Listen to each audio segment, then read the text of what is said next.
सीताराम चरित अति पावन, मधुर सरस अरु अति मन भावन।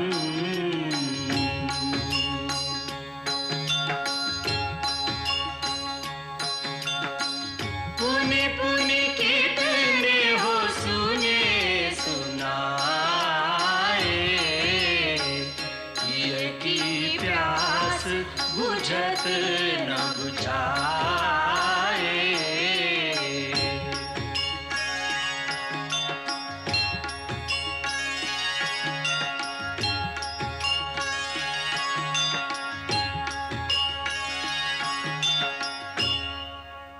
यदि यही बात है तो हमारे होते हुए तुम अपने आप को निस्सहाय मत समझो। अंगद, तुम हमारे पुत्र समान हो, हम तुम्हें तुम्हारा राज्य वापस दिलाएंगे। तुम्हारे पिता की गद्दी पर तुम्हारा ही अधिकार है। तुम अपने आप को विवश मत समझो, अपने हृदय में प्रतिशोध की ज्वाला को बुझने मत दो।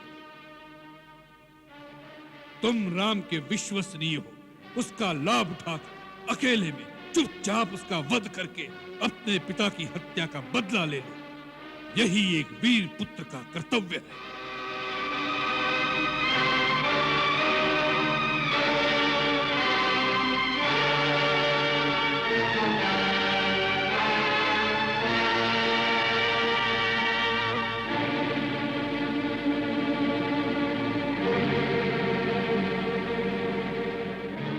हे दशानन, आप बार बार वीरता का बखान कर रहे हैं, परंतु सच्ची वीरता के गुण नहीं जानते महाराज। प्रतिशोध वीरता की निशानी नहीं होता, और कायर कभी शत्रु को क्षमा करने का साहस नहीं कर सकता। यदि श्री राम प्रभु आपके अपराधों को भूलकर आपको अपनी शरण में आश्रय प्रदान कर दे, तो यह उनकी महानता है, उनकी उदारता है, उनकी परम वीरता है, कायरता नहीं। जिन्होंने अपने बाणों से आपकी नानी ताड़का, आपके मामा मारीच, आपके भाई खर दूषण जैसे योद्धाओं को आपकी विशाल सेना समेत अकेले ही मार दिया, उन्हें शक्तिहीन मत समझिए। वो तीनों लोगों के स्वामी हैं। मेरे महाबली पिता ने मरते समय मुझे यह भेद बताया था और आज्ञा दी थी कि मैं उनके श्री चरणों की सेवा करता रहूं। इसलिए आपको मुझ पर दया करके मेरी सहायता की आवश्यकता नहीं। अब अपने आप पर दया कीजिए और हो सके तो श्री राम की शरण में जाकर अपने देश और राक्षस जाति का नाश होने से बचा लीजिए।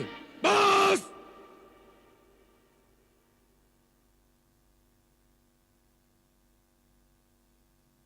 बहुत हो चुका ये प्रलाप। मतिमंद, तूने रावण की शक्तियों को नहीं पहचाना। हमारा हाथ खड़क की ओर जाता है तो आकाश में लोकपाल भय से कांपने लगते हैं। जिन भुजाओं ने स्वयं कैलाश को उठा लिया था, उन भुजाओं के फड़कने मात्र से देवता, गांधर्व और नक्षत्र भी भय से सांस रोक लेते हैं। तुम्हारी सेना में ऐसा एक योद्धा तो बताओ जिसके साथ युद्ध करने में रावण को आनंद मिले। आपने सत्य कहा, हमारी सेना में ऐसा कोई नहीं जो आपसे लड़ने में शोभा पाए। नीति कहती है कि प्रीति और बैर बराबर वालों से ही करना उचित है।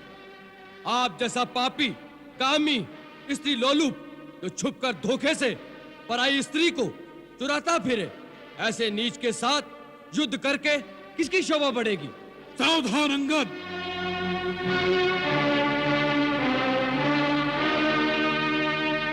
ये मत समझो कि तुम दूध बनकर आए हो, इसलिए कुछ भी कहो हमारे हाथों बचे रहोगे। दूध की भी कुछ मर्यादा होती है। यदि रावण के सामने सीमा से आगे बढ़ा तो यही तेरा शेष प्रलाप होगा। अब आगे, यदि तुझे रावण की सहायता नहीं चाहिए तो उसके क्रोध से डरो। रावण रावण कितनी बार इस नाम को दोहराएंगे महाराज? मैं ये जानना चाहता हूँ कि जगत में कितने रावण हैं। मैंने कितने ही रावणों के नाम अपने कानों से सुन रखे हैं। महाराज, इनमें से आप कौन से रावण हैं? एक रावण तो मैंने सुना है कि वो राजा बाली को जीतने पाताल में गया था। वहां बच्चों ने उसे घुड़साल में बांधकर बहुत पीटा था। तब बाली ने ही उसे दया करके छुड़वा दिया।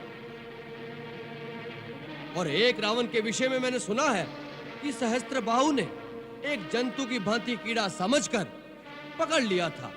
तब पुलस्त मुनि ने उसे छुड़वा लिया था। एक और रावण की बात कहने में संकोच लगता है, क्योंकि कहते हैं मेरे पिताश्री उसे अपनी काख में दबाकर अपनी पूजा करते रहे।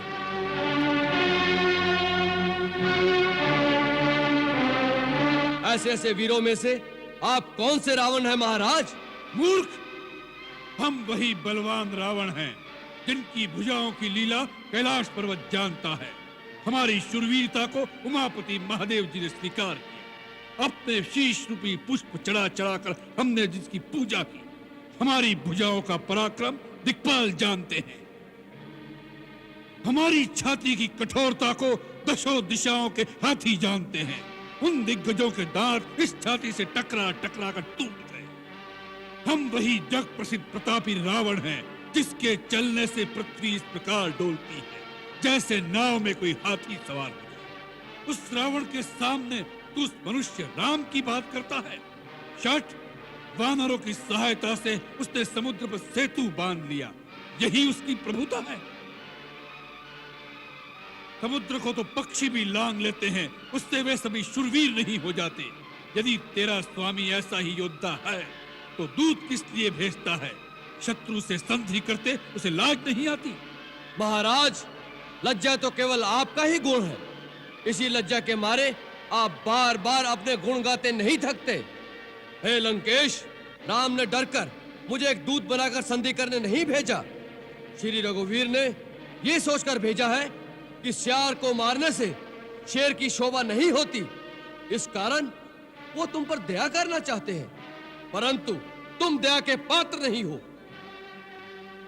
अब श्री राम की अंतिम चेतावनी तुम्हें सुनाता हूं।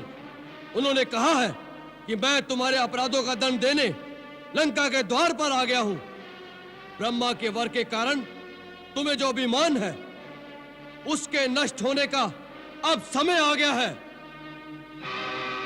राक्षस अधम, यदि तुम सीता को लेकर मेरी शरण में नहीं आए तो मैं इस पृथ्वी को राक्षसहीन कर दूंगा। जिस बल के भरोसे तुमने छल से सीता का हरण किया है, उस बल को आज युद्ध भूमि में दिखाओ।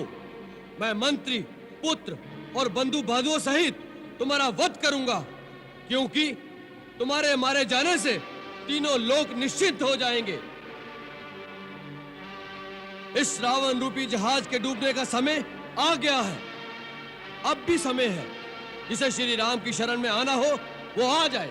वानर!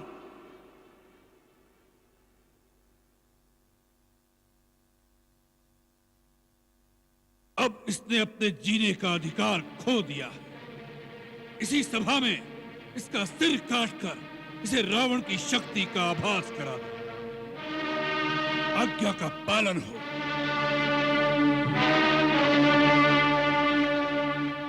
ठहरो महाराज, ये बेचारे आपकी शक्ति मुझे क्या दिखाएंगे? मैं आपको अपनी शक्ति दिखाता हूं।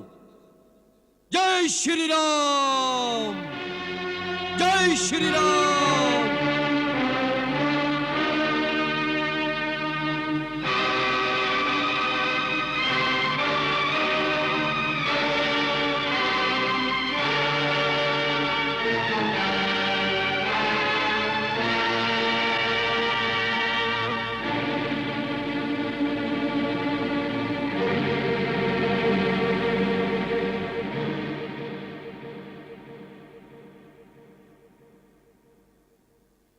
हे लंकेश, यदि आपको अपने योद्धाओं की शक्ति पर बड़ा मान है तो मैं श्री राम की ओर से आपके समस्त योद्धाओं को चुनौती देता हूं।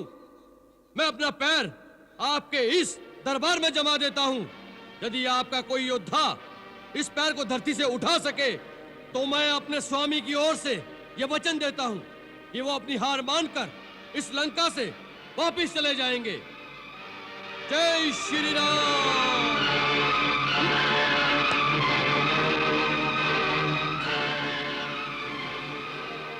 समुझ प्रताप राम कपि कोपा, सभा माझ पन करि पद रोपा। जो मम चरण सकसि सठ टारी, फिरहि राम सीता मैं हारी।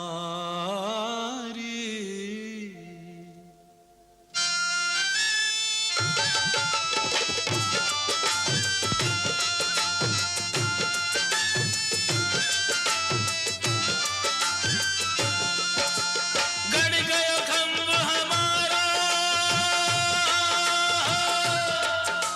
गड़ गयो खंभ हमारा, हिम्मत हो तो याहे उखारो, अंगद बीच सभा में ठारो, बोले राम जी की जय। अंगद बीच सभा में ठारो, बोले राम जी की जय। पैर पकड़कर इस बंदर को धरती में पछाड़ दो।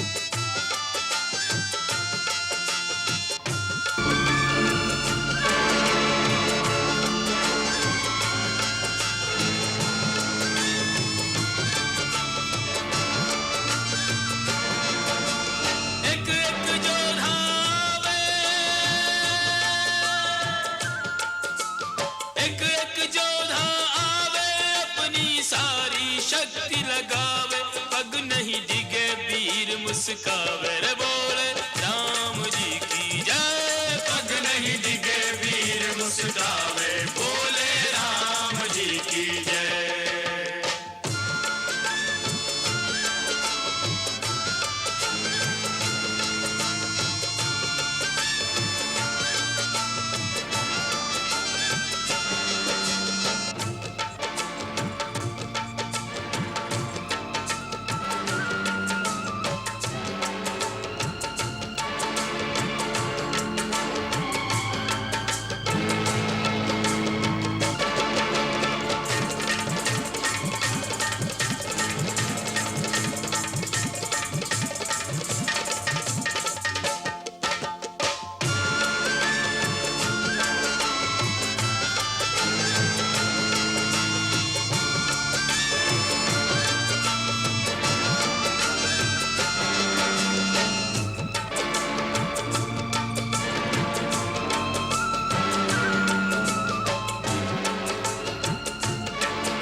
मुस्कावे रे बोले राम जी की जय। पग नहीं डिगे वीर मुस्कावे बोले राम जी की जय।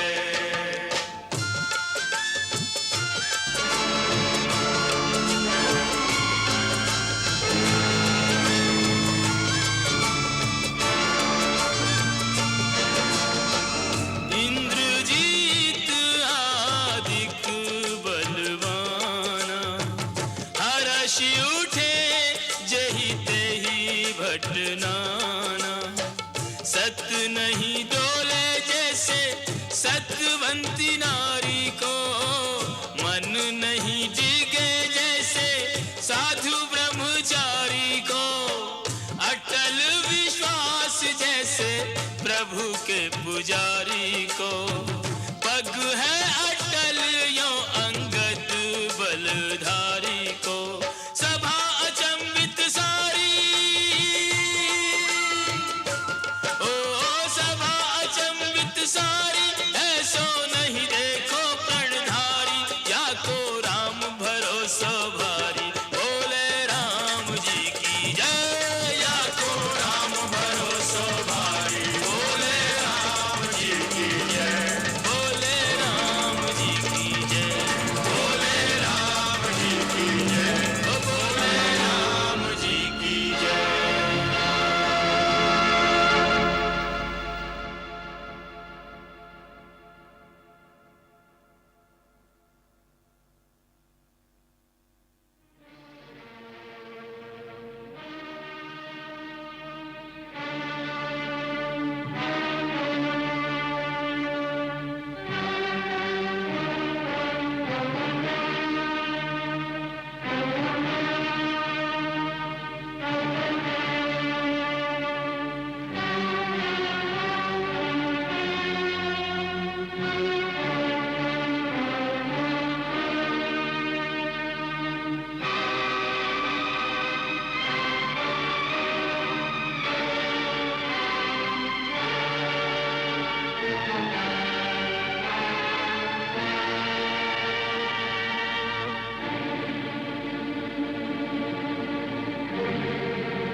मूर्ख, चरण पकड़ने हैं तो जाकर श्री राम के चरण पकड़, जिनके चरणों में मुक्ति का द्वार है। मेरा पैर क्यों पकड़ता है? मेरी चुनौती आपके योद्धाओं को थी, आपको नहीं। आपको तो मैं फिर यही कहूंगा, श्री राम के चरण पकड़ लीजिए तो आपका कल्याण हो जाएगा। मैं कल सूर्योदय तक का समय देता हूं, उसके पश्चात लंका पर चढ़ाई कर दी जाएगी।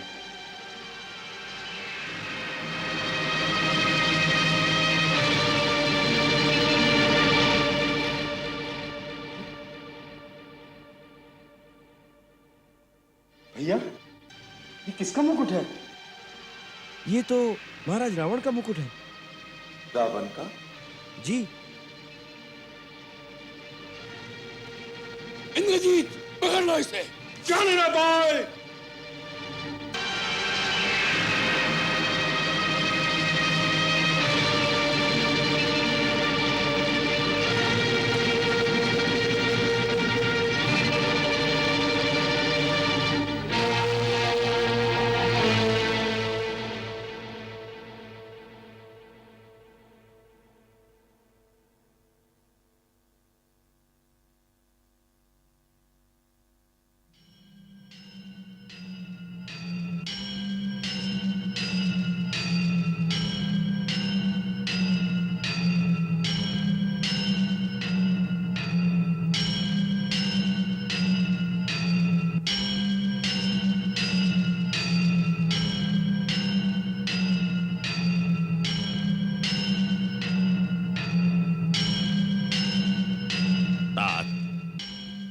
यद्यपि अंगद के शांति प्रस्ताव को तुमने ठुकरा दिया है, फिर भी बात अभी तक तुम्हारे हाथ में है। एक रात में तुम होनी को बदल सकते हो, विप्लव का मुख मोड़ सकते हो। विप्लव? कैसा विप्लव?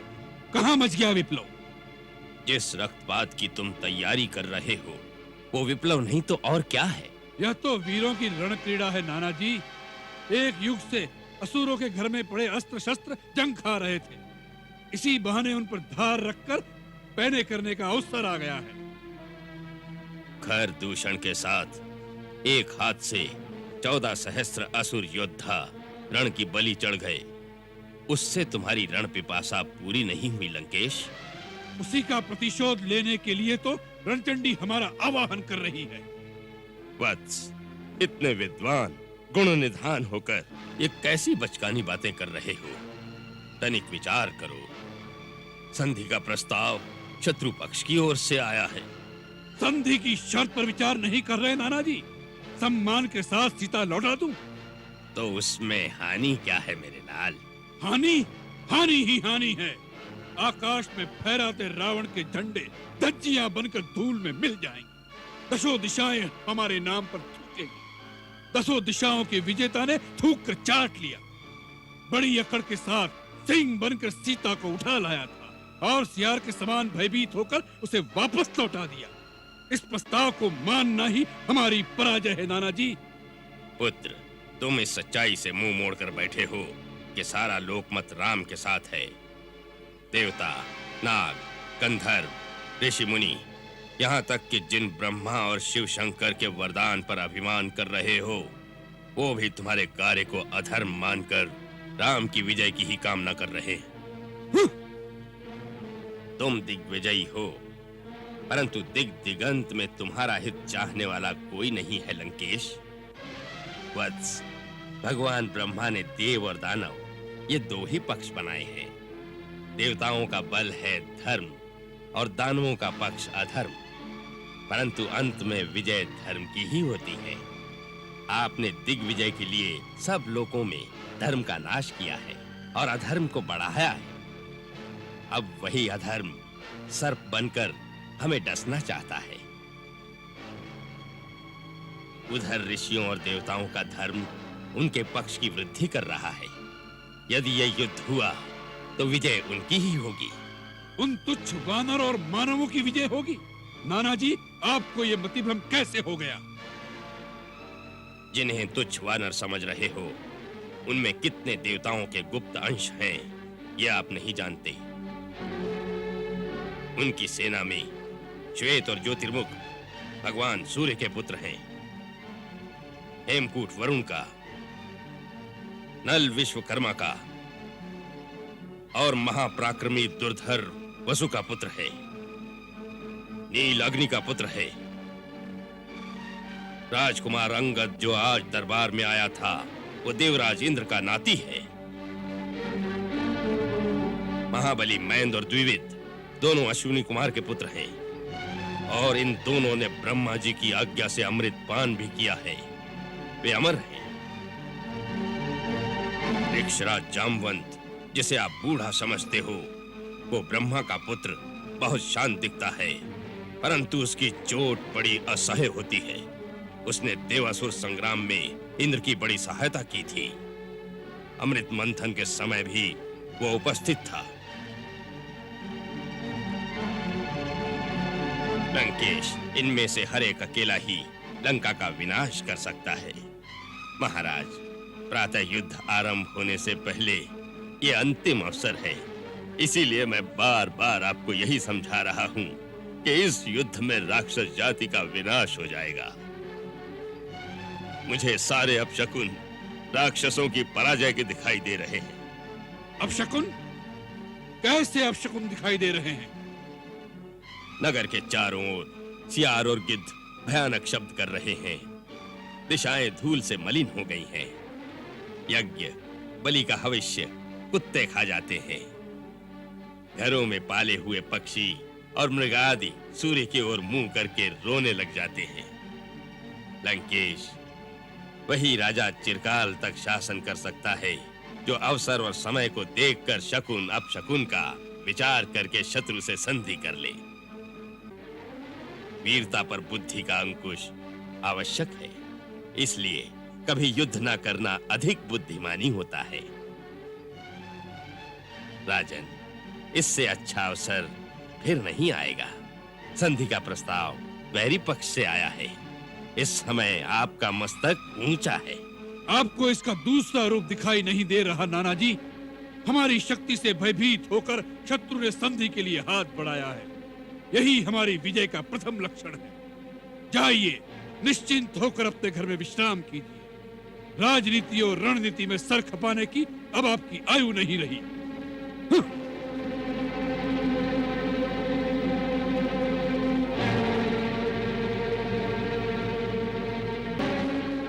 अच्छा हो तव्यता बलियसी।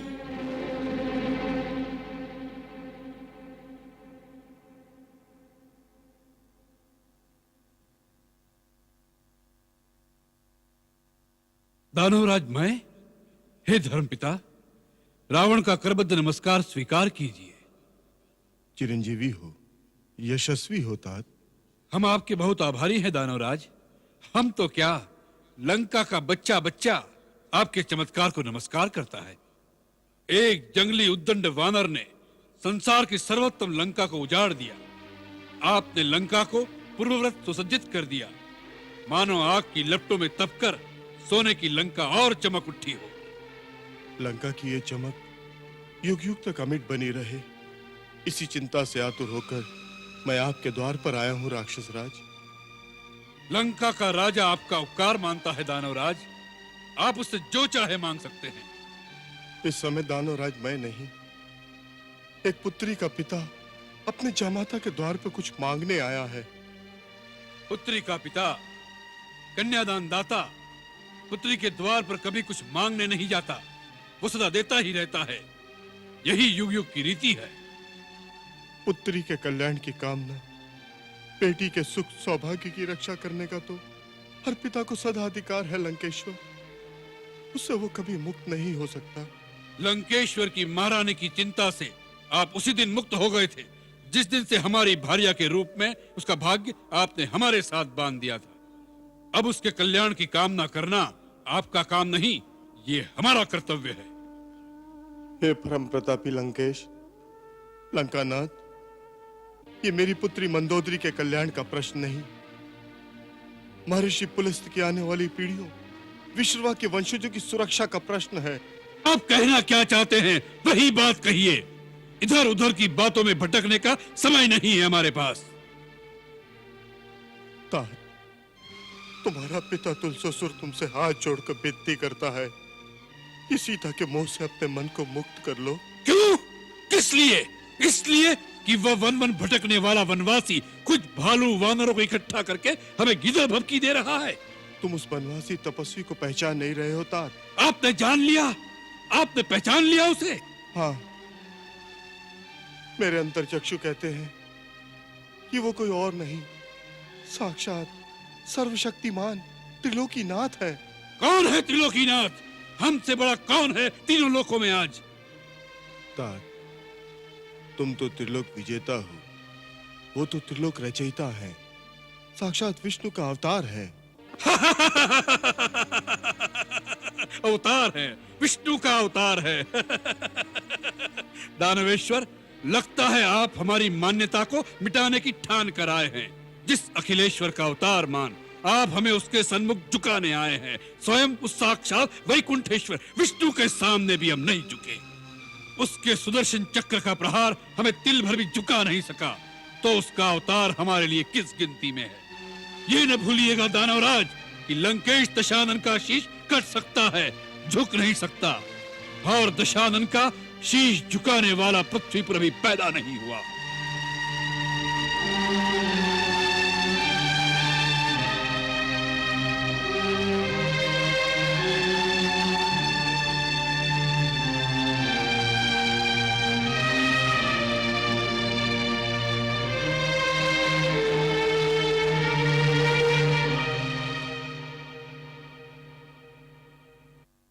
बेटे, मेरे लाल, तप करने जाने से पूर्व कहे हुए तुम्हारे पूज्य पिता के वचन मेरे कानों में गूंज रहे हैं। क्या वो सत्य हो जाएंगे? बड़ों की बात में कुछ तत्व होता है, कुछ तथ्य होता है। अपने नाना जी की बात न मानकर तुमने अच्छा नहीं किया। माता, रावण अब दूध पीता अबोध शिशु नहीं, बड़ों की उंगली के सहारे चलने वाला नन्हा नादान नहीं, पाठशाला में बैठ गुरु के पास पाठ पढ़ने वाला विद्यार्थी नहीं। अपना भला बुरा भली भांति समझता है आपका पुत्र। माता, यही तेरा अहंकार है मेरे बेटे।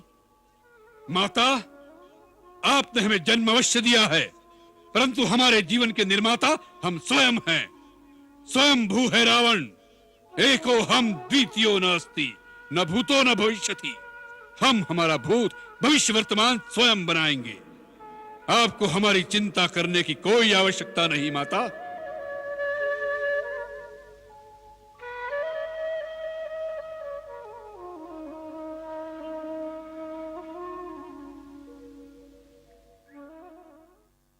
मंगल भवन अमंगल हारी, प्रभु सुदशरथ अजिर बिहारी।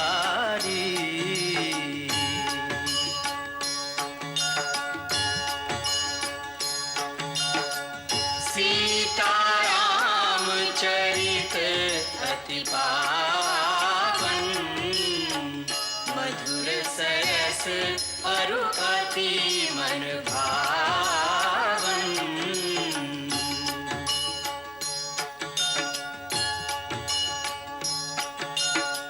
पुनि पुनि कितने हो सुने सुनाए, हिय की प्यास बुझत न बुझाए।